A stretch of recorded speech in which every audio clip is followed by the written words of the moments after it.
أعوذ بالله من الشيطان الرجيم بسم الله الرحمن الرحيم الحمد لله رب العالمين الحمد لله الذي لم يلد ولم يولد ولم يكن له كفوا أحد والصلاة والسلام على سيدنا محمد وعلى علي أمير المؤمنين وعلى فاطمة سيدة نساء العالمين وعلى الحسن والحسين سيدي شباب أهل الجنة وعلى علي بن الحسين محمد بن علي وعلى محمد بن علي وجعفر بن محمد وموسى بن جعفر وعلي بن موسى الرضا ومحمد بن علي وعلي بن محمد وحسن بن علي الزكي العسكري والقائم المنتظر المهدي أجل الله فرجه الشريف.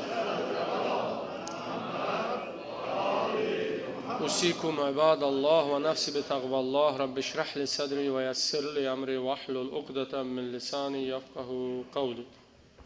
Bir daha sizi və özüm Allahdan qorxmağa, təqvaya dəvət edirəm. Allah bizi təqvalı bəndələrdən qərar versin. Bir şey qeyd edeyim. Salavatdan sonra biz Əccil Fərəcəhun deyirik, Ya Zəhra deyirik. Bunlar bidət deyildir. Bu səhv olar biz deyək, məsələn, salavatdan sonra və Əccil Fərəcəhun, Ya Zəhra demək bidətdir. Bu səhvdir. Amma vacib də deyildir. Bunu da nəzərə almaq lazımdır. Yəni, vacib deyildir biz deyək salavatdan sonra Əccil Fərəcəhun, ya məsələn, Ya Zəhra. Bunlar iki dənə əhəmiyyətli məqamdır. Bəzən görürsən, bəziləri ya bilmədən, ya tələsi bir söz deyirlər, bu bidətdir. Bidət budur ki, bunun tərkib hissəsi əgər bilinərsə, əgər desə bir nəfər salavatdan sonra Əccil Fərəcəhun salavatın tərkib hissəsidir, ya hər nə söz salavatın tərkib hissəsi deyilsə, bu bidət olar. Kimsə də tərkib hissəsi bilmir, amma vacib də deyil. Bunu nəzərə almaq lazımdır ki, vacib də deyil. Xüsusilə bu məsciddən başqa məscidlərə gedirlər, deyirlər, təzə bir şeydir, bəzən narahatlıq yaradır. Mümkün qədər siz bu məsələni nəzərə alıb, bunu vacib olmadığı üçün deməməyi daha məsləhətdir. Çünki ixtilafa səbəb olur, başqa-başqa yerlərdə görür, bizə sözlər gəlir. Vacib məsələ deyildir, o qədər bizim vacib məsələlərimiz var. İnşallah biz bunu nəzərə alaq. Salavat zikr eləyək Peyğəmbər var. Allahümmə səllə əla Muhamməd və ali Muhamməd. Allah sizdən razı olsun. Allah Teala imanınızı kamil eyləsin. Elə təqva budur. Təqva budur ki, biz bir işi Allaha xatir eləyək. Bu, onun göstəricisidir ki, biz Allahdan qorxuruq. Bəzən görsən, düşmən elə şeydən yapışır ki, ya məsələn, bəzən avam insanlar vardır, elə şeydən yapışır ki, o məsələlər ikinci məsələdir, üçüncü məsələdir, beşinci məsələ, onu birinci məsələyə çevirir. Allah bizim imanımızı, ixlasımızı kamil eyləsin. Amma bidət də deyildir, biz bunu qeyd etdik. Buna bidət adı qoymaq da səhvdir. İkinci məsələ budur ki, bizim həbsdə olan qardaşımız Hacı Talih, Allah onu hifz eyləsin, bir təşkilat yaratdı, müsəlmanların birliyi təşkilatı. Mən ilk olaraq bütün bu təşkilatın rəhbərliyinə, funksionerlərinə, faal insanlarına təşəkkürümü bildirirəm və təbrik edirəm. Allah Teala inşallah adından bəlli olduğu kimi bu bərəkətli və xeyirli birlik məfhumunu bütün hamımıza aid eyləsin. Allah Teala bu yaranan yeni təşkilata öz bərəkətini, rəhmətini nazil eyləsin. Mən bir daha bu təşkilatın rəhbərliyinə öz təşəkkürümü və təbrikimi bildirirəm. Bu ikinci əhəmiyyətli bir məsələdir. Üçüncü məsələ budur ki, görürsünüz dünyada bu Fransa hadisələri çox üzücü hadisələrdir, çox narahat edici bir hadisələrdir. Dünyada baş verən bu proseslər gələcəkdə baş verə biləcək acı hadisələrin göstəricisidir. Görürsən, Suriyada, İraqda bu qədər insan qırırlar, insanları qətlam eləyirlər, öyle təbii yanaşırlar. Girib evə qadını öldürür, uşağı öldürür, baş kəsirlər, cinayətlər eləyirlər, deyiləsi mümkün deyildir. Bu hələ göstərilən tərəfidir. Nələr eləyirlər biz bilmir, bunu Allah bilir. Buna adi baxırlar. Amma Fransada kiçik bir hadisə baş verir. Buna durub bu cür reaksiya verirlər. 1 milyona yaxın insan küçələrə tökülür. Terrorizmi dəstəkləyən, o terroristləri yetişdirib ərsəyə gətirən insanlar bu cəmiyyətin qabağına düşüb, güya bunlar terrorizmə qarşıdırlar. Güya bunlar müsəlmanların içində olan, müsəlmanlar tərəfindən yaradılan terroristlərə qarşıdırlar. Güya bunlar humanist insanlardırlar. Axı bunları siz yaradırsınız. Siz 3 il bundan qabaq deyirdiniz ki, Suriya hakimiyyəti insanları qırır və Suriya hakimiyyətinə qarşı qalxan insanlar, bunlar azadlığı istəyən insanlardır. Öz azadlığı uğrunda, öz hüquqları uğrunda mübarizə aparırlar. Necə oldu? Dünən bunlar Suriyada qalxdılar, hakimiyyətə qarşı bu qədər qırğınlar etdilər. Bunlar öz hüquqlarını bərpa etmək üçün idi. Amma həman insanlardan gəlib Fransada 1 nəfər öldürürlər, 5 nəfər öldürürlər, onu da biz məhkum eləyirik. Bu terrorist olur. Bu qədər böyük reaksiya verirsiniz. Bunlar onu göstərir ki, bunlar hamısı qurama şeylərdir. Elə özləri qurublar. Burada müsəlmanları qırırlar, müsəlmanlara da vəhşi göstərirlər. Bu kifayət eləmir. Fransaya da onlar buraxırlar, 5 nəfər avamı öldürürlər, günahsız insanı öldürürlər. Və Fransada müsəlmanlara qarşı, ümumi Avropada qanunları daha da sərtləşdirirlər. Bu ona xidmət edir. Bu onu göstərir ki, bunlar səlib döyüşlərini bu formada başlayıblar. Allah inşallah aqibətimizi xeyr eyləsin. İki şey vardır, vaxtımız azdır, buna geniş vaxt ayırmaq lazımdır. Bir budur ki, Əhl-i Beytin başqa məktəblərinə fərqi budur ki, Əhl-i Beyt əleyhimussalamın kəlamlarında bu çox təkid olunur. İmam Əli əleyhissalam, Peyğəmbərimiz, imamlarımız həmişə deyirdi ki, dini siz məsumların əlindən xaric etsəniz, siz əgər məsumların ətəyindən yapışmasanız, din təhrif olunacaq, tam bir eybəcər forma alacaqdır.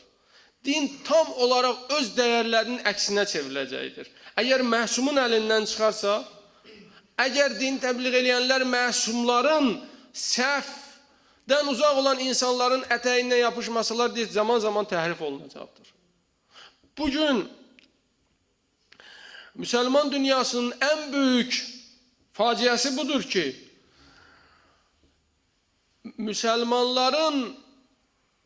bəzi müsəlmanların, xüsusilə bu dırnaqarası müsəlmanların qəbul elədiyi alimlər öz düşüncələrinə söykənib din adından danışırlar. Onlar öz düşüncələrini, öz fikirlərini din adıyla cəmaatın xiridinə verirlər. Bunlar öz düşüncələrini din adıyla, dir pərdəsi arxasında cəmiyyətə çatdırırlar. Bu şəxsi düşüncələrdir. Dindən çıxardılan bu mənalar, dinə verilən bu təfsirlər olanın şəxsi düşüncələridir. Şəxsi düşüncələridir, onun nəticəsində faciələr yaradırlar. Şəxsi düşüncə ilə getdilər, düşmən də bundan agah oldu, düşmən də bundan xəbərdar oldu və onlara dəstək verdi. Bugün görürsünüz, Quranı tam insaniyyətlə qarşı-qarşıya qoyublar. İslamı dəyərlərlə qarşı-qarşıya qoyublar. Birinci səhv budur, bunun haqqında gələk geniş danışaq. İkinci də budur ki, İslam baxmayaraq ki, Allah tərəfindən göndərilən dindir, onu məsum insanlar təbliğ edə bilərdi. Biz də gərək o insanların ətəyindən yapışaq. O dinin maliyyəyə də ehtiyacı vardır. Dini təhrifə aparan səbəblərdən biri budur ki, biz məsumlardan yapışmasaq təhrifə gedəcəkdir. Əgər biz imamların ətəyindən yapışmasaq, Peyğəmbərin ətəyindən yapışmasaq, onda azarıq. Çünki isnad elədiyimiz mənbə əgər məsum deyilsə, səhvsiz deyilsə, ixtilaflar baş verəcəkdir. Hərə bir fikir deyəcəkdir. Hərə bir fikir deyəndə də cəmiyyətdə dəstələrə bölünəcəkdir. Gərək birinci məqamda isnad elədiyimiz şəxslər səhvdən uzaq olsunlar, məsum olsunlar. Bu məsələ çox əhəmiyyətli məsələdir. Şeyx Şəltut Əhl-i-Sünnə alimlərindən biri idi. Şeyx Şərəfiddin alimimiz Əl-Müraciət kitabında yazıb, oxuyanlar bilirlər, oxuyun o kitabı. Ondan elmin bahisi apardı, məktublaşdı. O Şeyx Şərəfiddinin bahisi apardığı şəxs, elmin bahisi apardığı şey ayrı bir şəxs idi. Bir də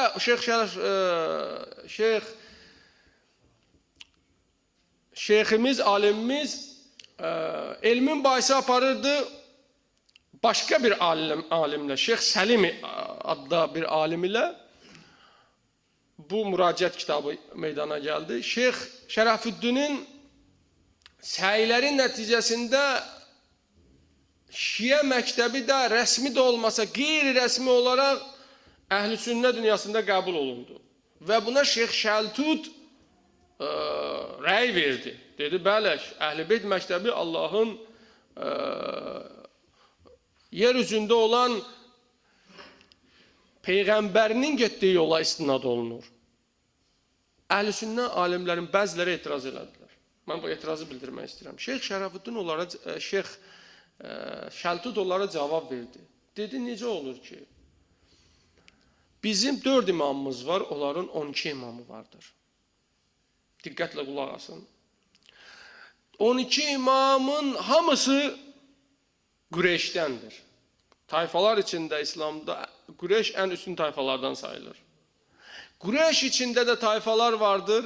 Qureyş içində olan o tayfalar içində ən üstün tayfa Haşimilərdir.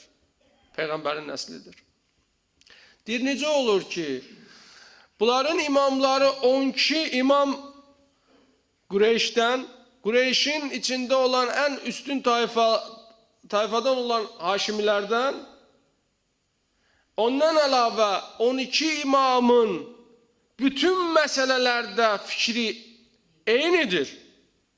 Amma bizim imamlarımız 4 nəfərdir, ayrı-ayrı tayfalardan, ayrı-ayrı millətlərdən. Peyğəmbərin nəslə gedib çatmırlar heç biri. 4 alimin bütün məsələlərdə yox, hətta bir məsələdə fikri bir deyildir. Bizim məzhəblərimiz haqq olur, onların məzhəbi batıl olur. Bu necə ola bilər? Baxın, bu çox önəmli bir məsələdir. 12 imamımızın təkcə bir məsələdə, 2 məsələdə, 3 məsələdə, 100 məsələdə yox. Bütün məsələlərdə eyni mövqeydən çıxış etməsidir bugün Şiə aləmində birlik vardır. Əgər onlar arasında Allah eləməsin ixtilaf olsaydı, bugün birlik olmazdı. Hərə bir tərəfə çəkilərdi. Məsum olmaq çox mühümdür. İslamın birliyini, vəhdətini qoruyur. Bu birinci məsələdir. Bu olmayanda ixtilaf düşür. Bu birliyi daha da gücləndirmək üçün Allah Teala maliyyə mənbəyi də Əhl-i Beyt məktəbinə verdi. Xumus Əhl-i Beyt məktəbinin maliyyə mənbəyidir. Maliyyə mənbəyi nə üçün? Əgər bu müstəqil fikri, müstəqil təbliğ etmək istəyirsənsə, gərək müstəqil olasan. Müstəqil olmaq üçün də maliyyəyə ehtiyac vardır. Bugün Əhl-i-Sünnə dünyasının ən böyük problemlərindən biri budur ki, onların maliyyələri hökumətlər tərəfindən təmin olunur. Hakimiyyətdə olan insanlar da əgər bunların maliyyələrini təmin edirsə, təbii olaraq o alimlər onların istədiyi kimi yetişir. O alimlər onların istədiyini deməlidir. Bu qeyri-mümkündür ki, maliyyə hökumət tərəfindən dini ayrılsın, amma o ruhani o hökumətin sözünü deməsin. Bu mümkün deyildir. Tək-tük ola bilər bir insan müstəqil mövqedən çıxış eləyər. Onu da boğub məhv eləyərlər. Allah Teala Əhl-i Beyt məktəbini, birliyini, vəhdətini qorumaq üçün xumusu qərar verdi. Dedi, müsəlmanlar xumus verməlidir. Xumusun qabağını almaq mümkün deyildir. Nə qədər İslam varsa, müsəlmanlar varsa, iman varsa, Bunu aradan aparmaq mümkün değildir. İki şey İslam ümmətinin vəhdətini, birliyini qorumuşdur. Bir, Peyğəmbərimizin, əhl-i beytimizin məsum olması. Biz məsumların ətəyindən yapışmalıyıq. Alimlərimiz, müştəhidlərimiz məsumların ətəyindən yapışıblar. Onlar öz şəxsi fikirlərini bildirə bilmirlər. Onlar hətta özləri verdiyi fətvaya məhkumdular. Onlar hakim deyirlər, onlar məhkumdular. Hakim Allah'ın kitabı Əhl-i Beytdir. Əgər bir alim bir şeye haram deyirsə, elə bilər özü tərk eləyə. Özü də o hökmə əməl etməlidir. Çünki Allah'ın hökmüdür hakim. Bunlar özləri məhkumdular. Bunlar öz nəzərlərini vermirlər ki, bəli, mən verirəm, əməl eləmirəm. Əməl eləməsin dindən çıxıbsan. Özdə birinci sən əməl etməlisən. Onlar Allah'ın hökmünü bizə çatdırırlar. Onlar vasitəçidirlər. Mənbə məsumdur, səhvsizdir, Əhl-i Beytdir, Qurandır. Bu bir. İkincisi, o səhvsiz mənbədən də hökmü olduğu kimi bizə çatdırmağa sadiq, əmin insanlar lazımdır. O əminliyi təmin etmək üçün də Allah-u Teala xümsü vacib etdi. Xümsü vacib etdi ki, alimin əli uzun olsun, alimin əli Allah'ın ətəyində olsun, Əhl-i Beytin ətəyində olsun, başkasının əlində olmasın. Alim Allah'tan aslı olsun, Allah'tan, Əhl-i Beytdən aslı olsun. Xumsu təyin etdi. Ona görə müstəqil oldu Əhl-i Beyt dünyası. Ayətullah Cavada Amuli deyirdi. Deyir, bir əhl-i sünnə alim yanımda oturdu dedi. Xoş sizin halınıza bu Xums ayəsini doğru düzgün təfsir etdiniz. Doğru düzgün təfsir etdiniz. Bugün müstəqil söz deyə bilirsiniz. Biz müstəqil söz deyəmirik. Bizim maaşımızı kəsərlər, orada da elacından ölərik. Bu çox mühüm bir məsələdir. Bəzən deyirlər, xumus nədir, nəyə lazımdır? Bəli, sən başa düşmürsən xumus nəyə lazımdır. Sənə deyənlər yaxşı başa düşür nəyə lazımdır bu xumusu. Ona görə səni tutuquşu kimi salıblar ortaya. Sən anlamırsan xumus nəyə lazımdır. Əgər xumus olmasaydı və məsumların ətəyindən yapışmaq olmasaydı, bütün bunlara qayıdır. Biz məsumların ətəyindən yapışdıq, xumusu da başa düşdük. Məsumların ətəyindən yapışmasaydı birlik yox idi. Müsəlman dünyasını bəzən şərq dünyasını deyirlər, məhv eləyirlər. Mən bəzi tarix kitablarını oxuyuram. Nə vaxt lazım olub müsəlmanları şərq adıyla məhv eləyiblər? Amma İslam varsa, güclənirsə İslam adıyla məhv etmək istəyirlər. Sən birliyi qorumalısan, sənin birliyin olmasa, vəhdətin olmasa, heç zaman sən düşmən qabağında duruş gətirə bilməzsən və dəyərlərini qoruya bilməzsən. Dəyərləri qorumaq üçün İslam bizə məsum mənbə olan Əhl-i Beyti Quranı tövsiyə edib, Qurandan Əhl-i Beytdən yapışmağı tələb eləyir və Əhl-i Beytdən yapışsaq da ən mühüm məsələlərdən biri olan maliyyə müstəqilliyimizi təmin edən xumusa dəyər verərik. Xumus vermək vacibdir. Ona görə burada heç bir şəxs istisna deyildir. Əgər bir insanın imkanı varsa, xumsunu çıxartmalıdır. Baxın, hətta bizim şəriətimizdə bu məsələyə o qədər ciddi yanaşıblar ki, əgər bir insan xumus çıxartmırsa, onun süfrəsində sən otura bilməzsən. Onun yediyi haramdır. Əhl-i Beyt deyir ki, onlar bizim haqqımıza giriblər. Məsələ o qədər əhəmiyyətlidir. Və fədəki ona görə də birinci xəlifə, ikinci xəlifə Əhl-i Beytdən aldı ki, Əhl-i Beytin maliyyə müstəqilliyini aradan aparsın. Allah Teala Əhl-i Beytə maliyyə müstəqilliyi ona görə vermişdi ki, Əhl-i Beyt məktəbi yaşatsın, dini təbliğ etsin. Onlar fədəkdən başladılar. Fədək böyük bir bağ idi. Fədəki aldılar ki, Əhl-i Beyt əleyhissalam aslı vəziyyətə düşsün. Əhl-i Beyt əleyhissalam ac da qalsaydı kimə özünə görə, şəxsən, özünə görə əl açmazdı. Ac qalanda da öz iftarını kasıba verdi, yetimə verdi. Amma dini qorumaq üçün, dini təbliğ etmək üçün maliyyə ehtiyac vardır. Ona görə də Allah Teala onlara fədək bağını vermişdi. Fədək bağı ilə yanaşı xumusu da. Onlar xumusu da vurdular, fədək bağını aldılar. Xumusu ona görə vurdular ki, alimlərdə müstəqil fikir olmasın, alimlərin maliyyə müstəqilliyi aradan geçsin, xumsu görsən indi də qəbul etmirlər, aziyyətin çəkirlər. Fədəki də belə vurdular ki, Bu peyğəmbərə məxsusdur, İslama məxsusdur, peyğəmbər özündən irs qoymur. Peyğəmbərin balası bilmir ki, peyğəmbər özündən irs qoymaz, başqası bilir bunu. Peyğəmbər balasına demədi, Əbu Bəkirə dedi. Baxın nə qədər bu cəfəngidir, cəfəngiyata bax. Xanım Zəhra salamullah aleyha bilmir ki, Həzrət Əli əleyhissalam bilmir ki, peyğəmbər balalarına irs qoymaz, birinci xəlifə bilirdi. Bunlar dəhşətdirlər, tarixin dəhşətləridir. Nəyə görə fədəki aldılar? Nəyə görə xumusu təkcə müharibəyə aid etdilər? Ona görə ki, alimlərimizin başda Əhl-i-Beyt olmaqla Əhl-i-Beytin maliyyə müstəqilliyini əldən alsınlar. Bu çox önəmli məsələdir. Bugün İslam dünyasının ən böyük faciəsi budur. Birinci, fikir müstəqilliyi Əhl-i-Beytə məxsusdur. Əhl-i-Beyt Allahın elçisi olduğu üçün dinin bütün məsələlərində eyni nöqtədən, eyni mövqedən çıxış etdikləri üçün dində ixtilafımız yoxdur. Bunlardan yapışmaq lazımdır. Bu müstəqilliyi təmin etmək üçün alimlərimizin də Əhl-i-Beytin fikrini olduğu kimi insanlara çatdırması üçün maliyyə müstəqilliyinə ehtiyac var idi. Ona görə Allah Teala xumusu vacib etmişdir. Xumus bugün onların müstəqilliyini təmin edir.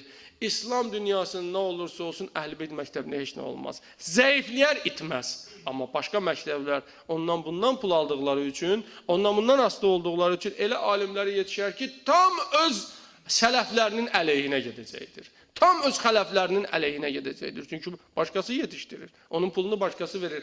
Allah bizi bu uçurumdan, bu bədbəxtlikdən xilas eyləsin inşallah. Pərverdigara, aqibətimizi xeyr eylə yine. İlahi Pərverdigara, düşmənlərimizi hidayət olmurlarsa, məhv nabud eylə yine. Pərverdigara, həbsdə olan qardaşlarımızı izzətlə azad eylə yine. Pərverdigara, xəstələrimizi Əhl-i-Beyt xatirinə şəfa inayət eylə yine. İlahi Pərverdigara, İmam Zaman ağanın zuhurunu təcil eylə yine. Bismillahirrahmanirrahim. Qul huvallahu ahad, Allahus samad. Ləm yəlid və ləm yulad və ləm yəkun ləhu kufuvan ahad.